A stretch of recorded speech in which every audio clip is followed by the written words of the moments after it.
ASP.NET core में आज topic जो है हमारा वो है form creation using tag helpers.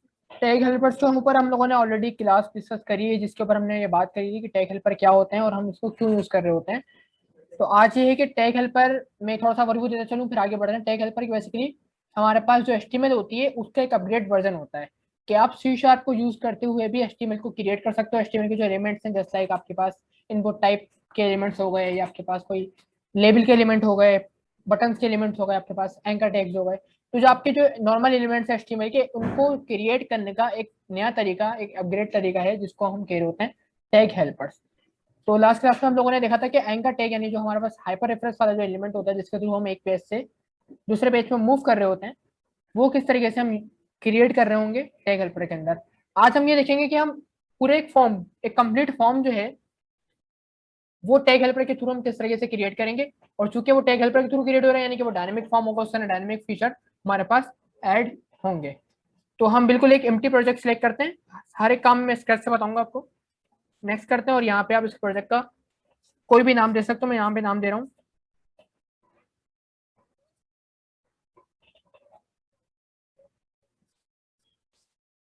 Tag helper form.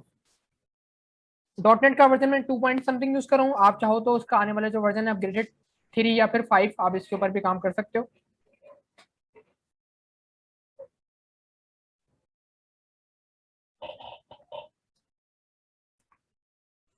तो इस तरीके से हमारे पास ये प्रोजेक्ट क्रिएट होकर आ गया। बिल्कुल एम्प्टी प्रोजेक्ट है, बिल्कुल ब्लैंक प्रोजेक्ट है, हमारे पास कुछ भी नहीं है इसके अंदर। तो ऑलरेडी फाइल्स ओपन हुई है, इसको मैं थोड़ा क्लोज कर लेता हूँ ताकि आपके लिए समझना थोड़ा आसान हो जाए। ठीक है जी। तो ये बिल्कुल फ्रेश प्रोजेक्ट है हमारे पास टैग हेल्पर फॉर्म का। इसमें सबसे पहले काम हमने ये करना है कि डॉटनेट को और एमवीसी की जो राउटिंग होती है उसको एनेबल करवाना है यहाँ पे। तो सबसे पहले एमवीसी को पहले एनेबल करते हैं यहाँ पे सर्विसेज के थ्रू। सर्विसेज डॉट एड एमवीसी, ये हो गई आपके पास एमवीसी एनेबल। और उसके बाद एमवीसी जो राउटिंग होती है, तो एमवीसी की राउटिंग हम यहाँ पे जो ऑलरेडी एक मिडलवेयर ऐड हुआ है हेलो वर्ल्ड का, इसके में नीड नहीं है, इसको हम कमेंट कर देंगे। और कमेंट करने के बाद हम यहाँ पे इसी ऐप ऑब्जेक्ट के थ्रू हम यूज एमवीसी विद डिफॉल्ट राउट जो होता है, इसको हम इनेबल करेंगे। जिससे होगा ये कि हमारी एमवीसी की एप्लीकेशन के अंदर जो कन्वेंशन बेस्ड राउटिंग होती है वो इनेबल हो जाएगी। इसके ऊपर हम ऑलरेडी बात कर चुके हैं। अब हमारे पास पहला काम है कि हमने कंट्रोलर क्रिएट करना है। कंट्रोलर क्रिएट करने के लिए आप प्रोजेक्ट के ऊपर ऐड क्लिक करें, ऐड। और सबसे पहले आपने करना है एक फोल्डर क्रिएट करना है, क्योंकि कंट्रोलर जो होते हैं जितने भी बनेंगे वो एक फोल्डर में मेंटेन होंगे। उस फोल्डर का नाम आपके पास होगा कंट्रोलर्स। और इस कंट्रोलर्स के फोल्डर पे आप आएंगे, राइट क्लिक करेंगे, ऐड करके सिंपल न्यू कंट्रोलर का ऑप्शन दे रहा होगा ये आप यहाँ से ऐड करवा सकते हो। एम्प्टी कंट्रोलर चूज करें, आप यहाँ से ऐड करें। और इसका नाम बाय डिफॉल्ट होम बोल रहा है, तो आप होम ही सिलेक्ट रहने दें और आप करते हैं इसको ऐड। और अब मुझे करना है इस कंट्रोलर का एक व्यू क्रिएट। ये आपके सामने एक एक्शन मेथड आ गया है जो कि रिस्पॉन्सिबल है इंडेक्स व्यू को डिस्प्ले करने के लिए। लेकिन अभी वो इंडेक्स व्यू क्रिएट हुआ नहीं, आपके सामने यहाँ पे कोई भी व्यू अवेलेबल नहीं है। तो आप सिंपल पहले व्यू को क्रिएट कर लो, ऐड व्यू पे चलें, एम्प्टी व्यू, इंडेक्स व्यू उसका नाम आ रहा है, और आप उसको करते हैं क्रिएट। तो ये फिलहाल हमारे पास एक नॉर्मल सा कंट्रोलर है एम्प्टी, और इसके अंदर एक एम्प्टी सा व्यू अवेलेबल है। अब हमें करना ये कि हमने फॉर्म क्रिएट करने, अब अंडरस्टूड बात है, फॉर्म हमारे पास जो है व्यू के ऊपर ही आएंगे। लेकिन जो फॉर्म क्रिएट होंगे वो होंगे यूजिंग टैग हेल्पर। तो टैग हेल्पर का मैंने लास्ट टाइम भी आपको बताया था, एक होता है हमारे पास नेम स्पेस जिसका नाम होता है यूजिंग करके। आप इसको अगर एनेबल करना चाहें कंट्रोलर में, तो using Microsoft dot ASP dot net core dot MVC dot tag helpers, ये वो एक नेम स्पेस है जिसके बिहाफ पे हमारे जो टैग हेल्पर्स के फीचर होते हैं वो इस पूरे कंट्रोलर में इनेबल हो जाएंगे। लेकिन सिर्फ इसी कंट्रोलर तक ये लिमिटेड रहेंगे। अगर हमारे पास कोई और कंट्रोलर आएगा और उसके कोई अपने व्यूज होंगे, तो वहां पे इस टैग हेल्पर के हम फीचर को यूटिलाइज नहीं कर सकते। तो उस केस में हम क्या करेंगे कि इस स्पेसिफिक नेम स्पेस को हम यहाँ से कर लेंगे कट, और इसको हम एक ऐसी ग्लोबल फाइल में ऐड करेंगे ताकि हम अक्रॉस द एप्लीकेशन इस नेम स्पेस को यूज कर सकें। तो उस ग्लोबल फाइल का नाम हमारे पास होता है व्यू इंपोर्ट्स फाइल, और उसकी जो क्रिएट करने की लोकेशन है वो है व्यूज का फोल्डर। जो व्यूज का फोल्डर आपके पास अवेलेबल है, इसके ऊपर आप आएंगे और राइट क्लिक करेंगे, ऐड।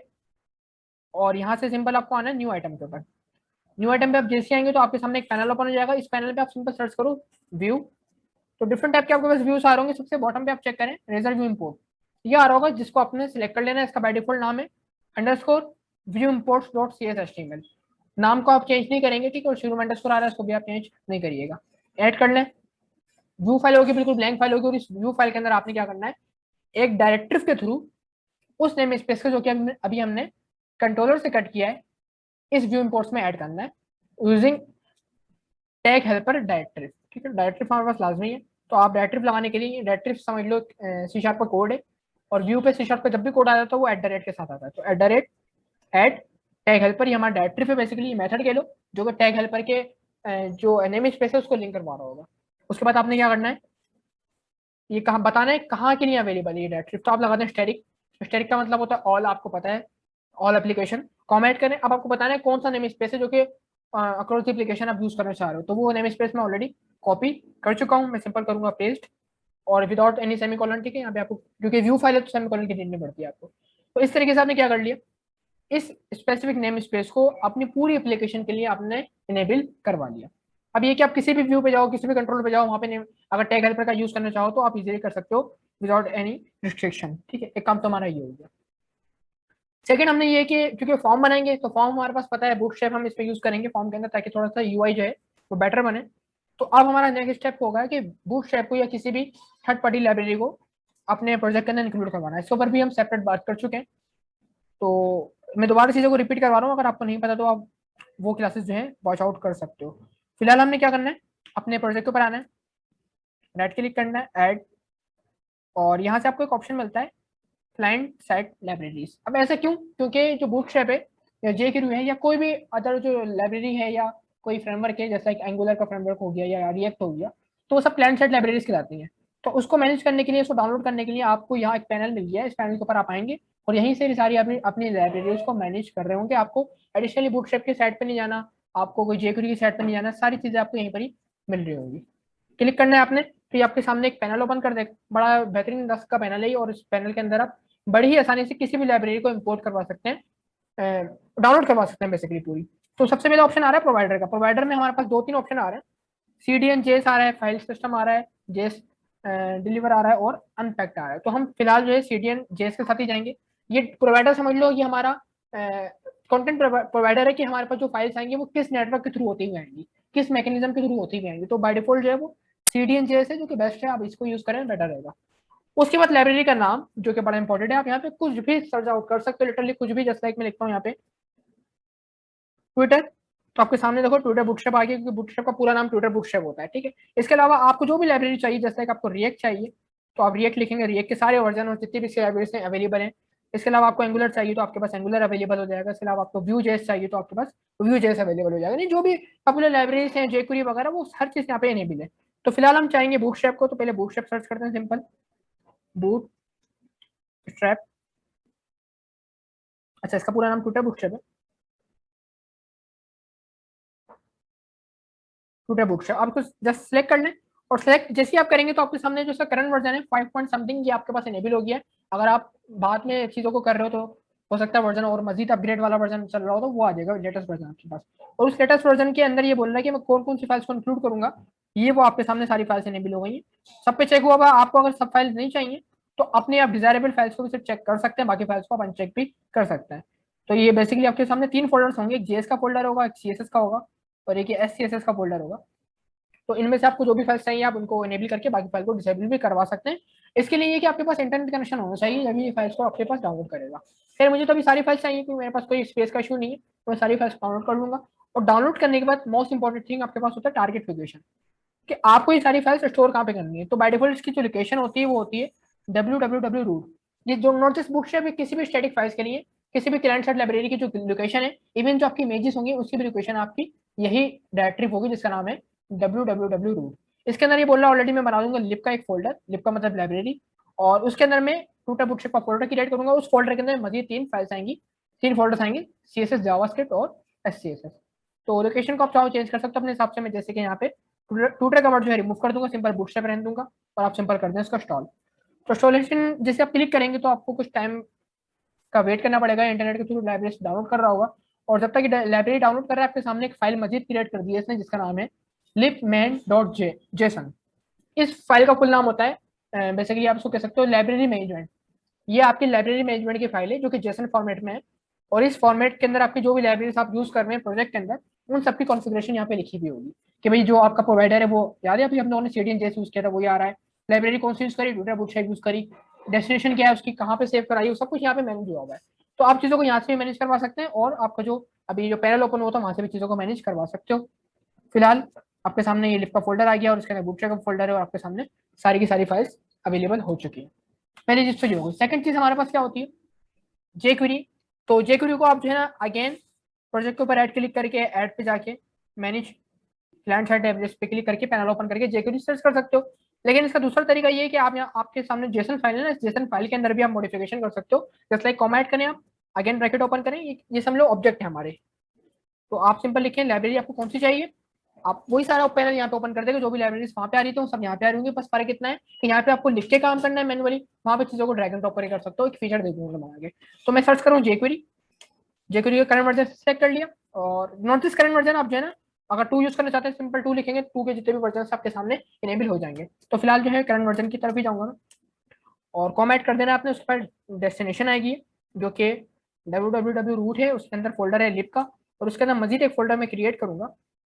मैं इसका नाम लिख दूंगा फोल्डर का जस्ट जेक्वेरी। हालांकि क्रिएट हुआ नहीं है, लेकिन जैसे आप क्या करेंगे इस फाइल को सेव करेंगे, अभी आपके सामने फाइल सेव नहीं है, जैसे आप फाइल को करेंगे सेव तो ये आपके सामने लिप के अंदर जेक्वेरी का फोल्डर क्रिएट कर चुका है, उसके अंदर जेक्वेरी के फाइल्स को भी इनेबल कर चुका है। तो यानी कि यूआई के लिए जो फाइल्स हमें चाहिए थी वो तो हमने अपने प्रोजेक्ट में सक्सेसफुली इंपोर्ट करवा ली, अपना नेम स्पेस इंपोर्ट करवा लिया और अब चलना है हमें स्ट्रेट व्यू के पास और एक्चुअल में हमें काम को वर्किंग में लेके आना है। अच्छा, मजीद आगे बढ़ने से पहले ये क्योंकि हम लोगों ने ये जेक्वेरी वगैरह यूज करनी है, बूटस्ट्रैप यूज करनी है, तो हम ऐसा करते हैं कि क्यों ना हम एक लेआउट जो फाइल होती है उसको भी यूज करवा लें, क्योंकि हो सकता है मल्टीपल व्यूज में बनाऊं तो हर जगह मेरे पास बूटस्ट्रैप के लिंक जो है ना साइमल्टेनियसली आ जाएंगे। तो लेआउट फाइल बनाने के लिए सिंपल आपने क्या करना है, राइट क्लिक करना है व्यूज के ऊपर, ऐड करना है आपने एक न्यू फोल्डर जिसका नाम आपने रखना है शेयर्ड फोल्डर। ये शेयर्ड फोल्डर एक ऐसा फोल्डर होता है जिसके अंदर आपके पास जो डिफरेंट लेआउट्स होते हैं वो यहाँ पे मैनेज हो रहे होते हैं। और इस शेयर्ड फोल्डर पे राइट क्लिक करके ऐड न्यू आइटम और यहाँ पे अगेन आपको व्यू सर्च करना है, लेकिन इस बार जो व्यू होगा आपका वो होगा razor layout view. By default नाम इसका जो आ रहा है वो आ रहा है अंडरस्कोर लेआउट, उसको आप ऐसे ही रहने दें और आप सिंपल कर दें ऐड। तो ये आपके सामने बेसिक एचटीएमएल इनेबल हो गई है। इसमें क्या होगा कि आपके पास जो भी कॉमन कोड है जैसे लाइक हेडर है, फूटर है, बूटस्ट्रैप के लिंक्स हैं, तो सब आप इस फाइल में ऐड कर लें और आपके आने वाले हर व्यूज इस लेआउट को फॉलो कर रहे होंगे। तो हम यहाँ पे क्या करते हैं, जो बूटस्ट्रैप हमने डाउनलोड कर लिए तो उसके लिंक्स यहाँ पे इनेबल कर लेते हैं। जैसे कि सबसे पहले CSS है मेरे पास, तो मैं CSS को जब ड्रैग करता हूँ यहाँ पे आके लाइन नंबर 7 पे आके ड्रॉप कर दूंगा तो मेरे पास CSS इनेबल हो चुका है। उसके बाद बॉटम पे आऊंगा और मुझे चाहिए होगा, पहले मुझे जेक्वेरी चाहिए क्योंकि हमेशा जो है ना पहले जेक्वेरी इंक्लूड होता है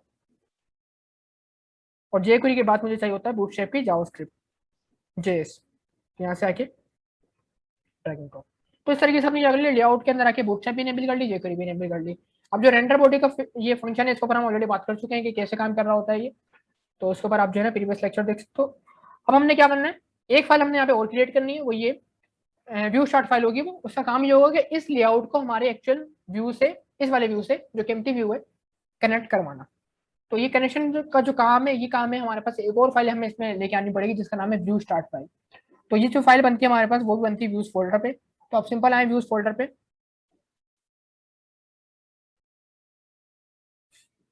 तो सिंपली हम जाएंगे व्यूज के ऊपर, राइट क्लिक करेंगे और ऐड करके यहाँ पे अगेन न्यू आइटम और अब आपको अगेन सर्च करना है व्यू। और अब इस टाइम पे हमें जो फाइल लेनी वो है रेजर व्यू स्टार्ट फाइल, इसका नाम जो है इसको भी आप चेंज नहीं करेंगे। और इस फाइल का काम क्या होता है कि हमने जो अभी लेआउट बनाया ना उस लेआउट को हमारे यानी कि इस वाले लेआउट को ये हमारे नॉर्मल व्यू से कनेक्ट करेगा। कौन सी फाइल, व्यू स्टार्ट फाइल। और लोकेशन आपने देख ली कहाँ पे कौन सी फाइल बनेगी आपके सामने अवेलेबल है, ठीक है। तो अब चलते हैं स्ट्रेट अपने नॉर्मल व्यूज की तरफ और यहाँ पे जो है ना कोडिंग करना शुरू करते हैं। सबसे पहले एक मैं हेडिंग क्रिएट करता हूँ और यहाँ पे मैं लिख दूंगा फॉर्म्स यूजिंग टैग हेल्पर्स।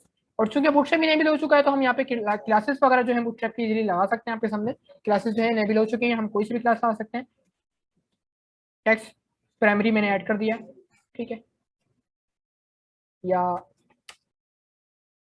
चलें प्राइमरी कर लेते हैं, बाद में इसको चेंज कर लेंगे, कोई इशू नहीं है। अच्छा, अब क्योंकि जो हमारा फॉर्म बनेगा ना वो बनना टैग हेल्पर के थ्रू, और टैग हेल्पर के थ्रू जब भी कोई फॉर्म बनेगा तो नोट करें बेटा, जब भी कोई फॉर्म आप क्रिएट करेंगे टैग हेल्पर के थ्रू, तो वो फॉर्म आपका बेस करेगा मॉडल क्लास के ऊपर। अब मॉडल के ऊपर भी हम ऑलरेडी बात कर चुके हैं जब डेटा हमने पास किया था मॉडल से कंट्रोलर तक। तो मॉडल बेसिकली होता है क्या, रफली सा आइडिया दे देते हैं कि मॉडल हमारे पास होता है डेटाबेस की रिप्रेजेंटेशन, डेटाबेस का जो टेबल होता है ना उसकी रिप्रेजेंटेशन क्लास होती है। एक समझ लो एक ब्लू प्रिंट होता है डेटाबेस के टेबल का, कि कितनी फील्ड्स हमारे पास डेटाबेस में होंगी, डेटाबेस के टेबल में होंगी, वो हम मॉडल में बना रहे होते हैं। For the time being database तो अवेलेबल नहीं है, तो हम सिंपल यहाँ पे एक स्टैटिक सा मॉडल क्रिएट कर लेंगे। राइट क्लिक करेंगे प्रोजेक्ट के ऊपर, ऐड न्यू फोल्डर, फोल्डर का नाम रखना है हमने मॉडल्स। स्पेलिंग पढ़ के देख लो ना। और इस मॉडल्स के फोल्डर पे आके आपको सिंपल एक क्लास क्रिएट कर देनी है, और इस क्लास का नाम आप कुछ भी रख सकते हो। मैं नाम इसका दे रहा हूँ अपने हिसाब से, जो मेरा फॉर्म बनेगा जिस सबमिशन का उसके हिसाब से मैं नाम दे रहा हूँ इसका। तो फॉर द टाइम बिंग इसका नाम दे दूंगा मैं एम्प्लॉय। और यहाँ पे एम्प्लॉय की सारी जो क्लासेस की जो प्रॉपर्टीज हैं वो यहाँ पे आ रही होंगी, जैसे लाइक के एम्प्लॉय के आईडी होगी, नेम होगा, एज होगी, इस तरीके की जो चीजें हैं वो यहाँ पे हम ऐड कर रहे होंगे। फॉर सपोज सबसे पहले हम यूज करते हैं क्रॉप करेंगे, आप सिंपल डबल टैप कर दें तो आपके सामने ये शॉर्टकट है प्रॉपर्टी को क्रिएट करने का। पहली प्रॉपर्टी है नेम की, और इसके टाइप जो हमारे पास जो है वो है स्ट्रिंग। सेकंड प्रॉपर्टी हम बनाते हैं एज के लिए, और एज के टाइप हम रख देंगे इंटीजर, क्योंकि इसको हमने चेंज नहीं करना। नेक्स्ट हम प्रॉपर्टी क्रिएट करते हैं डेजिग्नेशन के लिए, तो डेजिग्नेशन के टाइप हम चेंज करेंगे स्ट्रिंग के साथ।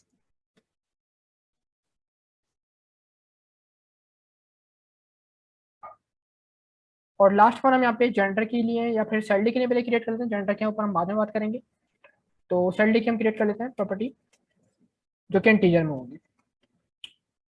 फिलहाल के लिए अभी मेरे पास लुक है, यानी कि 4 प्रॉपर्टीज मुझे चाहिए, मुझे बनानी है व्यूज के ऊपर, हालांकि इसको हम इन फ्यूचर भी चेंज करेंगे थोड़ी देर बाद। अब क्रिएट करते हैं फॉर्म को। सबसे पहले हमने क्या करना है, फॉर्म का टैग ओपन कर देना है। अच्छा यही फर्क है हमारे पास टैग हेल्पर के अंदर और एक्शन मेथड, जो हमने सॉरी टैग हेल्पर पढ़े थे ना हम लोगों ने,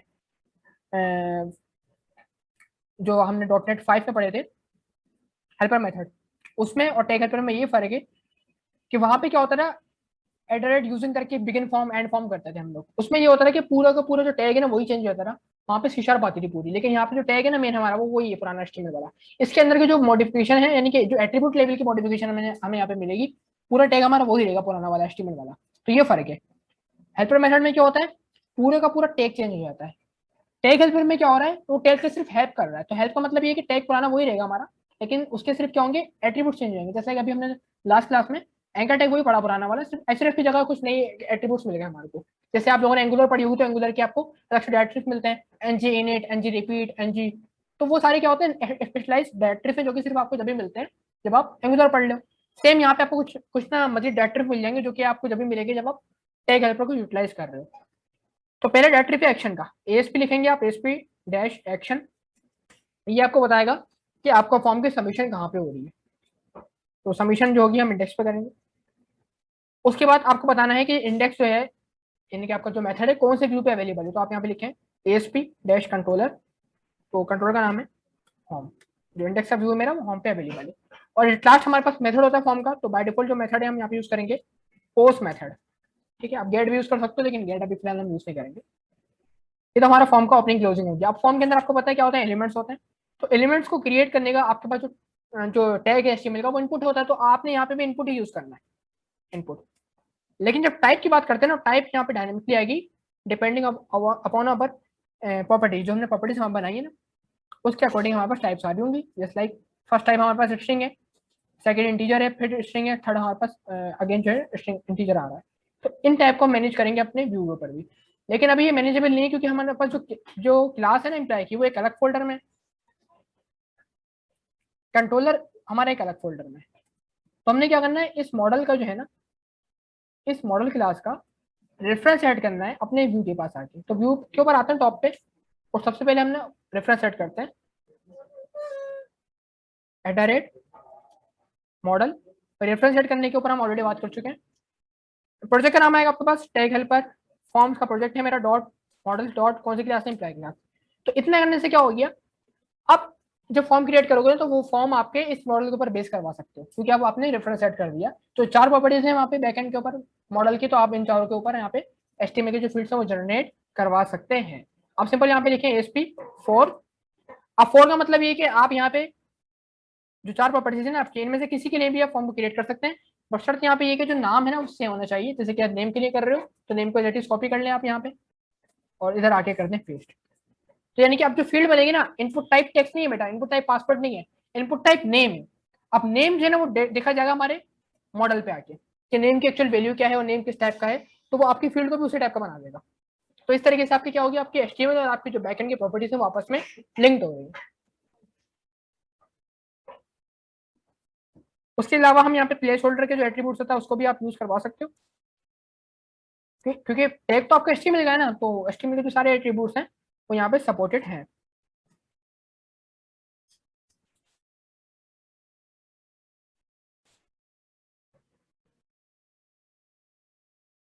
क्लास का एट्रीब्यूट है, क्योंकि बुकशेप हम यूज कर रहे हैं तो क्लास हम यूज करेंगे यहाँ पे फॉर्म कंट्रोल की, फॉर्म कंट्रोल। और एक चीज हमने यहाँ पे ये देखनी है यूआई के हवाले से, खैर वो आप देख लेंगे, पहले फॉर्म को पहले क्रिएट कर लेते हैं। पहली फील्ड हमारे पास बन गई, और इतना करने के बाद एक काम करते हैं, यूआई जरा चेक कर लेते हैं क्या हमारे पास यूआई इनेबल हुई है या नहीं हुई है। लेकिन चेक करने से पहले एक फाइल में आप लाजमी आओ, वो है आपकी स्टार्टअप फाइल।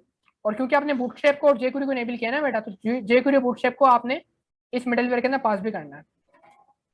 जो हमारा कॉन्फ़िगर का मिडलवेयर है ना बेटा, इसमें आपको मतलब एंट्री करवानी है अपनी स्टैटिक फाइल्स की। तो आप क्या करते हैं, एक मेथड यूज करते हैं app dot use static files, तब जाके आपके पास जो जेक्यूरी है जो बूटस्ट्रैप वो इनेबल होगी, अदरवाइज इनेबल नहीं होगी। इसके ऊपर भी हम ऑलरेडी बात डिस्कस कर चुके हैं, लेक्चर कवर कर चुके हैं। एग्जीक्यूट करते हैं एप्लीकेशन और जरा चेक करते हैं कि हमारे पास यूआई किस तरीके से डिस्प्ले हो रही है। तो ये हमारे पास अभी फिलहाल यूआई आई है, जिसमें हमारे पास एक फील्ड आ गई और हेडिंग आ गई जो कि हमने लगाई थी। अच्छा, काफी मतलब ऑकवर्ड सी अभी है, बड़ी जो है ना ये फील्ड है, लेकिन ये है कि इसको मैनेज कर लेंगे बूटस्ट्रैप पे, क्योंकि तो हम क्लासेस यूज कर सकते हैं। मेन चीज ये है, कंट्रोल यू करें आप। तो अब मैं थोड़ा सा जूम करके दिखाऊंगा आपको, जो फॉर्म बना है हमारे पास वो किस अंदाज में बना है।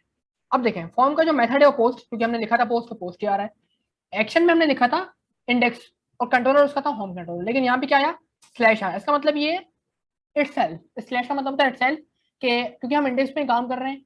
और मैं आपको अगेन दिखा दूं जाके, हो सकता है आपने नोट नहीं किया हो, यहाँ पे हमने दिया था इसकी जो एक्शन है, यानी कि फॉर्म की सबमिशन कहाँ पे होगी, इंडेक्स पे होगी, और हम मौजूद इंडेक्स के ऊपर ही है।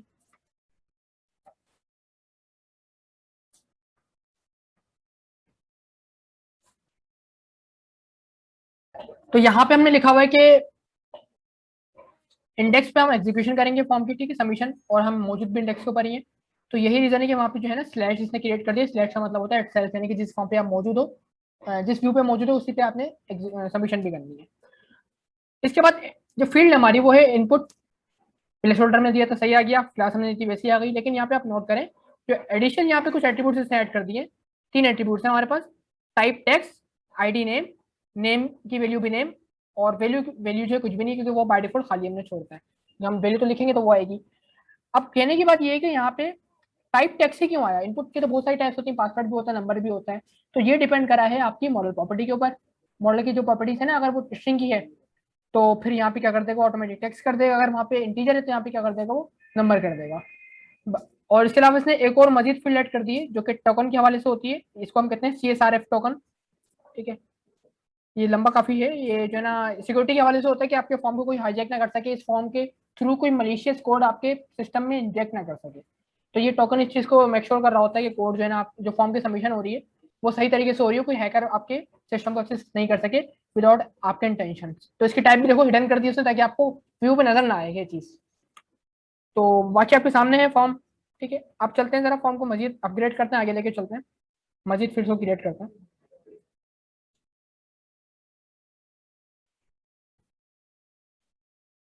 फर्स्ट फील्ड हमारे पास हो गई क्रिएट। उसके बाद हम एक BR ऐड करते हैं, और BR को ऐड करने के बाद अगेन इनपुट ASP4। अब किसके लिए चाहिए फील्ड, मेरे सेकंड फील्ड मेरे पास थी, मैं देख लेता हूँ क्या थी मेरे पास फील्ड, एज। जो भी आपके पास नाम है फील्ड के एज लिख दो, और एक प्लेस होल्डर लगा दो, enter as form control. Second field बन गई हमारी। और अब ये फील्ड मुझे अगेन चाहिए तो मैं काम करूंगा, उसको रिपीट कर लूंगा। और अब जो फील्ड मेरी है वो है डेजिग्नेशन के हवाले से।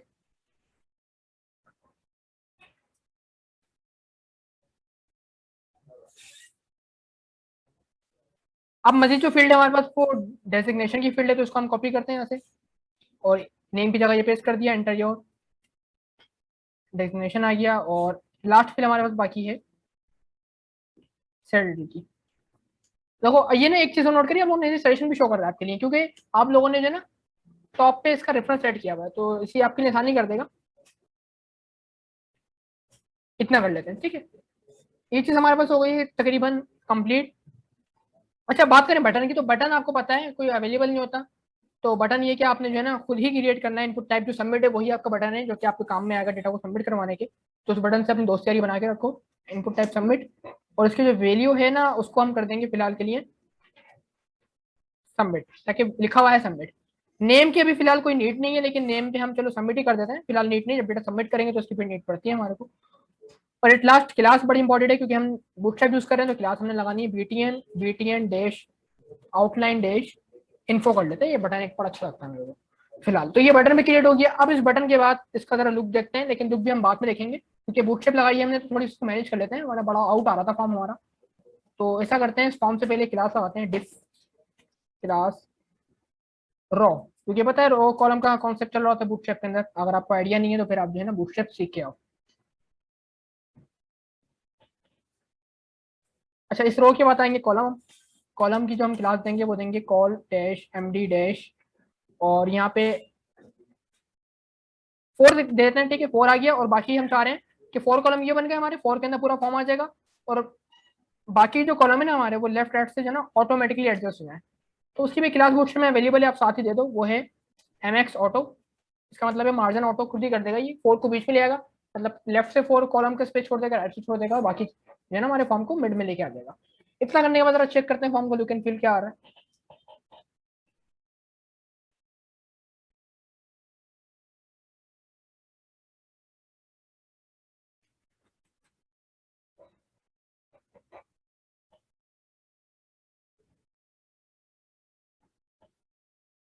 अच्छा तो ये अभी तक का हमारा फॉर्म है, जो कि काफी बेटर हो गया, ठीक है। चाहो तो एडिंग को भी आप मिड में लेके आ जाना। ये हमारी फील्ड्स वगैरह हैं, बटन भी आ गया हमारे पास अवेलेबल। और आपके सामने देखो जो एज है उसको उसने नंबर में ऐड किया हुआ है ऑटोमेटिकली।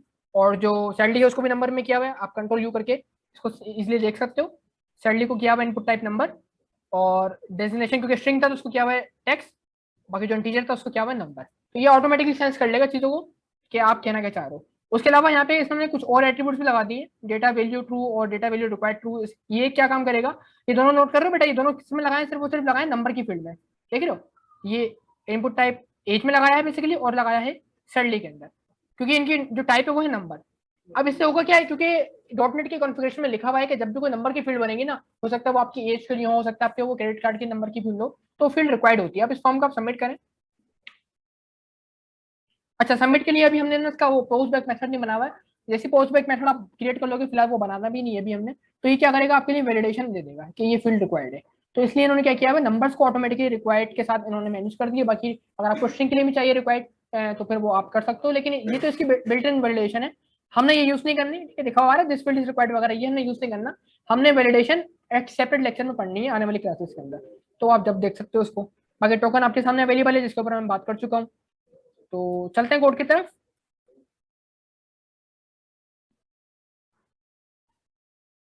तो यहाँ तक हम लोगों ने चीजें कर ली हैं क्रिएट। अब थोड़ी सी हम मजीद फील्ड्स को आगे लेके चलते हैं। और जैसे कि अगर मेरे पास जेंडर है, तो अभी तो जेंडर के लिए मैंने जो है ना कोई भी प्रॉपर्टी डिक्लेयर नहीं करी है, तो पहले प्रॉपर्टी डिक्लेयर करते हैं। और जेंडर को हम ऐसे डिक्लेयर नहीं करेंगे, क्योंकि जेंडर में हम चाह रहे हैं ड्रॉप डाउन आए, और ड्रॉप डाउन भी है प्रॉपर्टी के ऊपर बेस करता हुआ। तो हम यहाँ पे क्रिएट करेंगे एक enum. Enum in the sense एक क्लास होती है समझ लो हमारी, उस क्लास के अंदर कुछ वैल्यूज होती हैं जो कि जिनको आप कॉन्स्टेंट्स कह सकते हो अपने। इन अदर वर्ड्स कांस्टेंट को मैनेज करने के लिए हम इनम्स को क्रिएट करते हैं। कांस्टेंट मतलब ये कि जो वैल्यूज चेंजेबल नहीं है। जैसे लाइक जेंडर में आपको पता है दो ही वैल्यूज होंगी, मेल फीमेल। या आपके सामने कोई भी ऐसा मतलब एज की अगर बात करें या मंथ्स की बात करें, मंथ्स में भी ये कि आपके पास 12 मंथ ही होंगे। स्टैटिक डेज की बात करें उसमें भी जो है ना डेज आपके पास ये चीजें मैनेज होती हैं, पता होती हैं क्या है। तो इस पर्पज के लिए हम इनम को क्रिएट कर होते हैं। इसकी फुल फॉर्म इनुमरेशन होती है। तो इनम को क्रिएट करने का तरीका वही है जैसे आप किसी भी क्लास को क्रिएट करते हो। तो मतलब ये कि इस मेथड से बाहर आएंगे आप और यहाँ पे क्रिएट करेंगे पब्लिक इनम जेंडर। इनम का नाम जेंडर है, ठीक है। और यहाँ पे कांस्टेंट आएंगे आपके विदाउट एनी सेमीकोलन, जस्ट आपको लिखना है मेल और कॉमा ऐड कर दें और नीचे लाइन का जो है उसी लाइन पे लिख दो, कोई इशू नहीं है, फीमेल। तो ये आपकी एक क्लास समझ लो जेंडर की, जिसके पास दो ही प्रॉपर्टीज या दो ही कॉन्स्टेंट्स हैं, एक मेल और एक फीमेल। अब आप बनाए एक प्रॉपर्टी अपनी जेंडर के हवाले से, तो मैं प्रॉपर्टी क्रिएट कर लेता हूँ नेम के बाद प्रॉप करके, और इसके टाइप जो होगी ना इस दफा टाइप होगी जेंडर। जेंडर क्या है बेटा, ये मेरा इनम है, और प्रॉपर्टी का नाम क्या है, वो भी जेंडर ही है। अब इसको थोड़ा ध्यान से समझिएगा हो क्या रहा है यहाँ पे। हम बात ये कर रहे हैं कि जो मेरे पास जेंडर की प्रॉपर्टी है, सिंपल सी प्रॉपर्टी जिसका नाम जेंडर है, लेकिन उसकी टाइप क्या है, उसकी टाइप इंटीजर स्ट्रिंग नहीं है, उसकी टाइप है जेंडर। अब जेंडर तो कोई टाइप होती नहीं, आपको पता है कि जेंडर टाइप हमने खुद से क्रिएट करी है यहाँ पे, और इस जेंडर टाइप में सिर्फ दो ही वैल्यूज आ सकती है, एक मेल और एक फीमेल। तो एक फायदा हो गया कि हमने अगर स्ट्रिंग करते तो स्ट्रिंग में ये कि मेल फीमेल को बंदा चेंज कर सकता था। तो यहाँ पे हमने क्या करते चीजों को फिक्स कर दिया कि भाई इस जेंडर की प्रॉपर्टी में सिर्फ दो ही वैल्यूज आ सकती हैं, दो के अलावा कोई तीसरी वैल्यू यहाँ पे एक्सेप्टेबल नहीं है। अब यहाँ पे क्या करेंगे, इसका बनाएंगे हम ड्रॉप डाउन, जो कि अपने व्यूज पे बनाएंगे हम। तो नेम के बाद जस्ट आते हैं और यहाँ पे ड्रॉप डाउन क्रिएट करने की कोशिश करते हैं। तो ड्रॉप डाउन हम बनाने के लिए सेलेक्ट हम यूज करते हैं, आपको पता है HTML के अंदर, तो हम यहाँ पे वही यूज करेंगे सेलेक्ट, और इसके ऑप्शन होते हैं आपको पता है, वो एक अलग बात है। लेकिन अब सिलेक्ट को बनाएंगे डायनेमिकली, कि सिलेक्ट जो है बेस करेगा हमारी ई नेम की प्रॉपर्टी जो कि जेंडर है उसके ऊपर बेस करेगा। तो हम ASP फॉर, और यहाँ पे देखो जेंडर आ रहा होगा, ठीक है, जेंडर की प्रॉपर्टी निकल के आ गई। इसके अलावा आप यहाँ पे क्लास यूज कर सकते हो फॉर्म कंट्रोल की।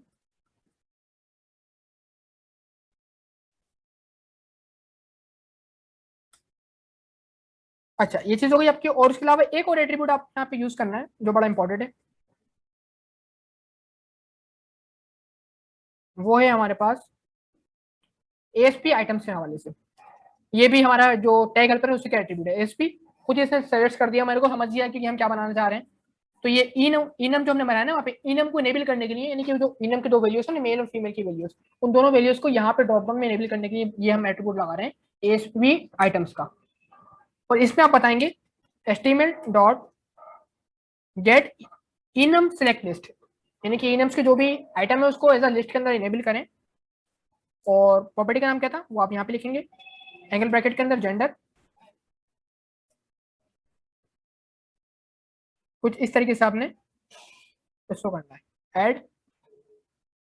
और ये एक रेफरेंस का भी एरर क्रिएट करके दे रहा है मेरे को।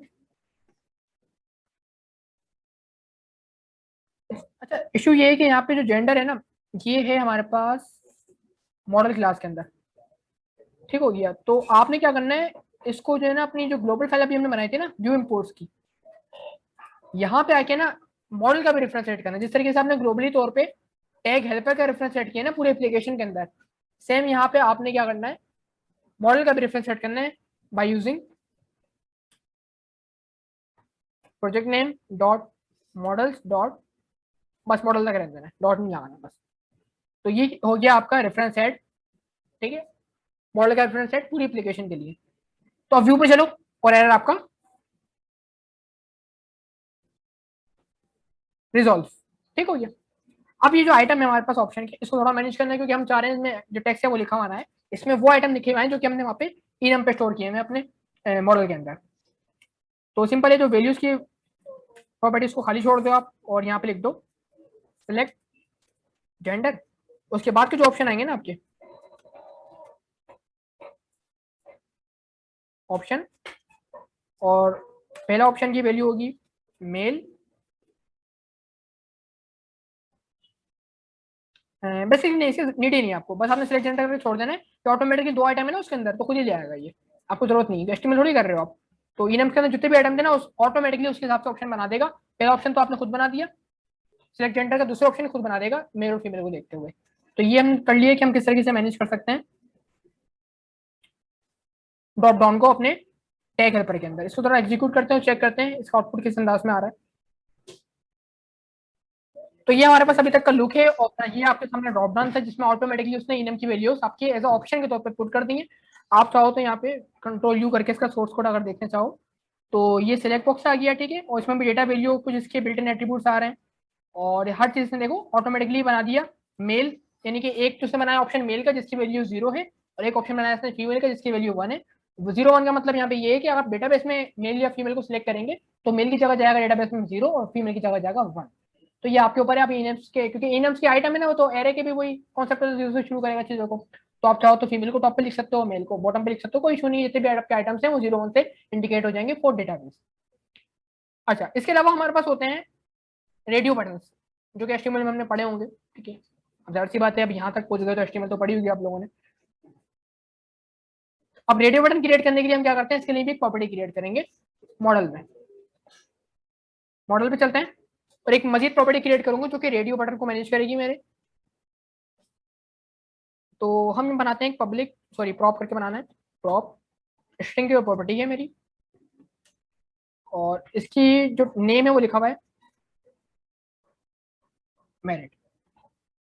अच्छा, अब हम चाह रहे हैं कि मेरिट में जो है ना कोई वैल्यू ऐसी पास ना करे कि यस नो या हाँ नहीं, इस तरीके से कुछ पास ना करे। ये हो सकता है कुछ कुछ और भी लिख दे, इसके अंदर मसला होता है। हम चाह रहे हैं चेक बॉक्स हो, अगर हो मेरिट तो चेक करो, तो अदरवाइज चेक ना करो। बस खुद से कुछ ना लिखो आप। खुद से लिखने के लिए यहाँ पे हम जो है ना प्लेटफॉर्म ओपन नहीं कर रहे अपना ही।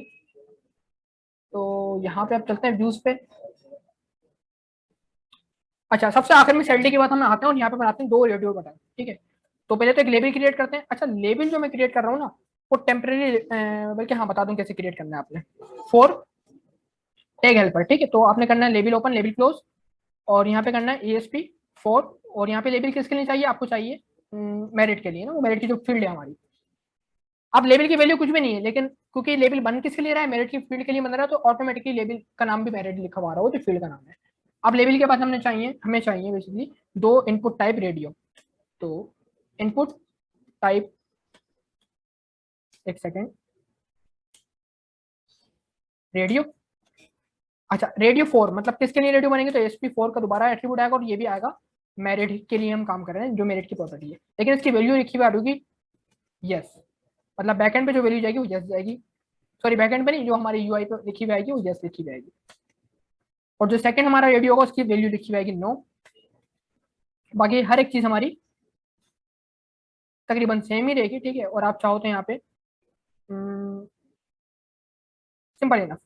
ठीक है, देखते हैं अगर आगे कुछ मजीद चीजों की चेंज हमें जरूरत पड़े तो देख लेते हैं। फिलहाल लुक एंड फील क्या आ रहा है वो चेक करते हैं।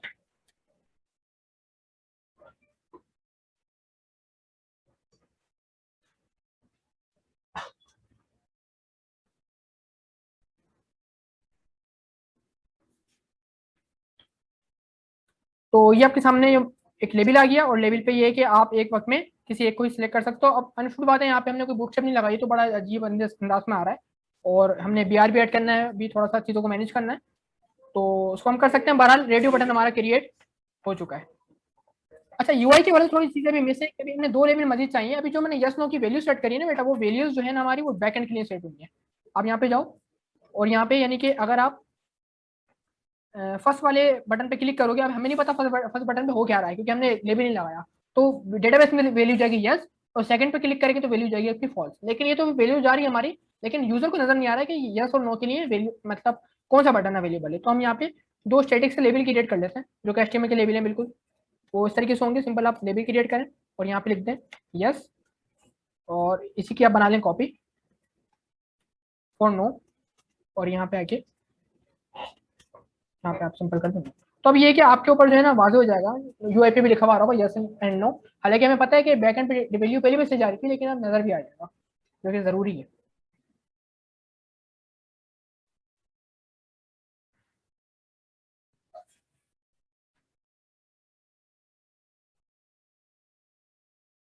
तो ये भाई आपके सामने आ गया, ठीक है, यस वैल्यू और ये पे नो वैल्यू। अगेन मैं जो है ना BR लगाना भूल गया इसके अंदर, तो ये चीज हमने कर ली। अच्छा, एक चीज और करते हैं, इसके बाद वाइंड अप करेंगे इस टॉपिक को अपने। ये क्या लेबल हमने एक पढ़ा सिर्फ मेरिट के लिए, अगर हम चाहते हैं हर फील्ड का लेबल भी आ जाए, लेबल हमने ऐड नहीं किया, प्लेस होल्डर यूज किए हैं खाली, तो लेबल भी हम यूज करवा सकते हैं, बड़ा ही सिंपल है, कोई इसमें जो है ना मुश्किल नहीं है। तो हर एक फील्ड से पहले आप चाहो तो लेबल क्रिएट कर सकते हो।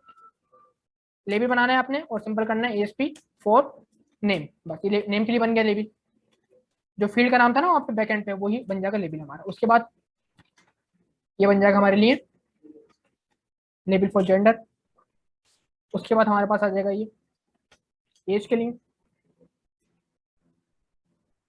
डेजिग्नेशन के लिए,